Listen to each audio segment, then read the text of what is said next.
పోలీసులు తీసుకెళ్లిన దళిత బాలుడి మృతి.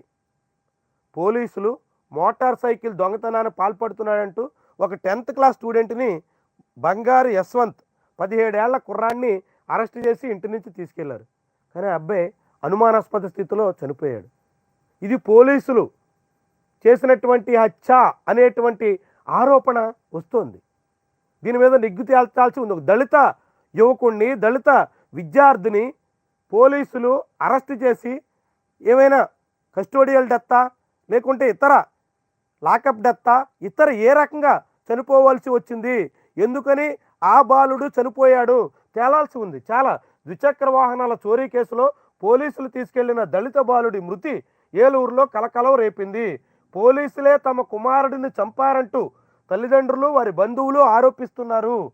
మృతుని తల్లిదండ్రులు చెప్పిన దాని ప్రకారంగా 10వ తరగతి చదువుతున్న బంగారు యశ్వంత్ 4 రోజుల క్రితం రాత్రిపూట పోలీసులు ఇంటికొచ్చి ఆ యశ్వంత్ని తీసుకెళ్లారు. ద్విచక్ర వాహనాల చోరీ కేసులో పోలీసులు తీసుకెళ్తున్నట్టు అతని నాయనమ్మ చెబుతున్నారు. తమ మనవడు ఆసుపత్రిలో చనిపోయి ఉన్నట్టు కొందరు గుర్తించి తమకు సమాచారం ఇచ్చారు.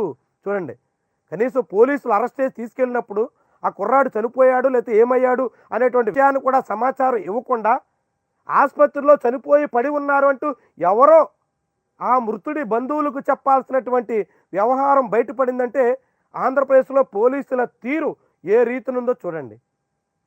దళిత బాలుడిని, 17 ఏళ్ల కుర్రాన్ని పోలీసులు అరెస్ట్ చేసి తీసుకెళ్ళిన తర్వాత 4 రోజుల పాటు ఏం చేశారు, ఎక్కడ పెట్టారు, ఏం విచారించారు, ఏం కేసు పెట్టారు, ఏమీ తేల్చకుండా చివరికి ఆసుపత్రిలో విగతజీవిగా పడి ఉన్నటువంటి యశ్వంత్ ఆ బంధువులకి, ఆ తల్లిదండ్రులకి బయటపడడం అంటే, కనబడడం అంటే ఎట్లాంటి వ్యవహారం సాగింది, ఏ రీతిలో ఇది నడుస్తోంది. దీని మీద న్యాయ విచారణ జరగాలి అని అక్కడ లోకల్ సిపిఎం నాయకత్వం డిమాండ్ చేస్తుంది.